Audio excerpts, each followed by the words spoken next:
Hi, and welcome to Robbo's Pencil Case. Inside the pencil case today, we're going to look at Like a House on Fire and a creative response.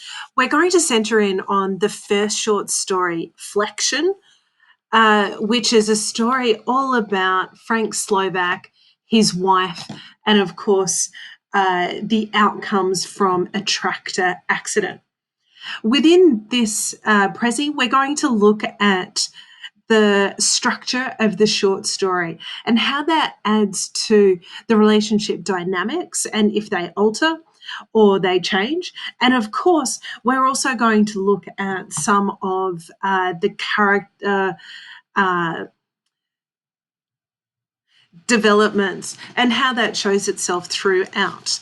So, this is a shorter Prezi on Flexion, the creative response, and looking at how you can create relationship structures within your short story writing using Flexion as a springboard. So let's start off by going back into primary school and thinking about the structure, the beginning, the middle, and the end. Or, how does the milieu, how is it introduced? How does Cate Kennedy expand her ideas within the middle of the short story? And then, of course, what are the concluding structures that add to the character development, the relationship dynamics, and whether it changes at all? So let's open up the pencil case and dive right in. Looking at the introduction, just considering the first couple of pages within the short story, think about how does Kennedy introduce characters and perspective. When you start looking at Flexion, it starts off with the townsfolk. People said, they went on. And so there's much third person talk here, or everyone had imagined. So even though we're hearing about this pivotal event in Frank Slovak's life, it's still being imagined. The perspective is from other people looking in and not being there at the time, but having that understanding of how detrimental a tractor accident can be. And then, of course, the irony of the roll bar that's there as a safety feature is what was pinning him under. So, how can you take this element and embed it within your writing? Well, you could take the element of looking at a pivotal event in somebody's life, in your character's life, and looking at it from how other people perceive it.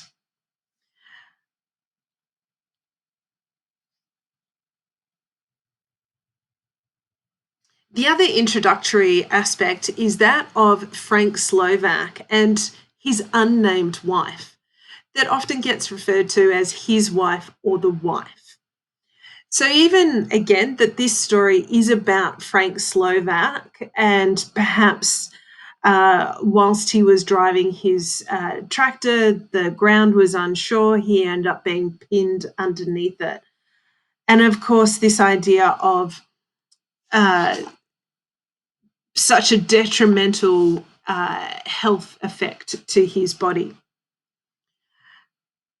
And so Frank becomes quite a striking character, a stoic character who's able to survive being pinned underneath this really dangerous situation with the tractor. And of course, his wife being the quiet one, the one who's in more of a subordinate position, the one who is too timid to speak out.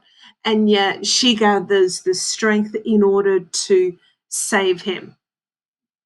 So, with each flinch and grimace of his eyebrows being pinned underneath the tractor, she's still able to locate the phone, she's still able to call the ambulance, and of course, to deal with that pressurized situation. So, when you're looking at the relationship dynamic, Think about it from a perspective point of view. Our judgment is clouded by the townsfolk who weren't there at the event. The idea of Frank being this larger than life character who is stoic, who is able to, grimace. So he doesn't sound like a very personable, amiable fellow. And his unnamed wife. So then we delve into the guts of Flexion, and we want to consider how Kennedy forms these middle explorations. And she does it in multiple ways, but we're going to look at just two. The idea of Frank's health and how it alters, and the altering perspective of the wife. So let's delve into uh, Frank's health, shall we? And how does Kennedy show the relationship changing through Frank's health? Well, with Frank being this domineering temper like a rabid dog, um, his wife, who wouldn't say boo, who was the quiet one, well, how does this then present an altering or a development within the hospital? Well, for a start, Frank is obviously paralyzed to a certain extent. His health deteriorates with pneumonia, and the wife is told that he may not make it through. So there's this anxiety that's around it. And then he starts, well, not only pulls through the pneumonia, he starts to feel healthier and is starting to self-feed. For instance, by the time we get to page 6, he's then involved in physiotherapy, where it's a nod to the title of this short story, Flexion. By the time he gets home, around about page 9, 10, he's in this limited mobility, minimized all movement, sitting there stonily, immovable as a mountain, unbending. And if you delve more into that that paragraph in the middle of page 9, it almost sounds really poetic. Limited mobility is actually going to suit Frank, she thinks. He's minimizing all his movements for years, barely turning his head to her when she speaks, sitting there stonily in the kitchen, immovable as a mountain, unbending, with his back fused like he's got a poker rammed down it. So this perception from her, and we'll delve more into it when we talk about the wife in a moment, but this poetic sense of his limited mobility and how he's been training himself for this for some time. Even if it was done in more of a mentality she felt towards him, until she finally sees him as scared and frail as not man, but as an old man. This idea that he has leapt through into his old age through this accident.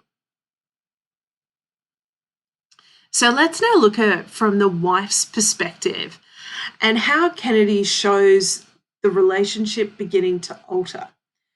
So her relationship alters with the townsfolk, with them giving her casseroles. Not only that, also gifts of jam and flowers, like at a funeral. And she feels quite gracious for these gifts. She feels quite accepted by the townsfolk for these gifts. And of course, these are gifts that she was not afforded when she was going through her medical difficulties. Kennedy expands it further when Frank gets pneumonia, and she starts reading magazines. She starts thinking about hospital as a break, almost like a holiday, because somebody else is cooking for her. It's not just a break in a routine, but it's this real rejuvenation for her. She must have been under this massive, heavy weight for quite some time, mentally speaking. And there's nothing for her to do. So she feels absolved by that. However, she starts to fantasize about, well, what might alter when Frank actually dies? And she starts thinking about telling other people at his funeral. She starts fantasizing about living in town as opposed to isolated on the farm, that she could live in a bungalow, for instance. However, whenever she starts feeling comfortable within these fantasies, she gets ripped out. So by the time she's helping him feed himself, there's a little spill on his chin, and this is at the bottom of page 6. And of course, he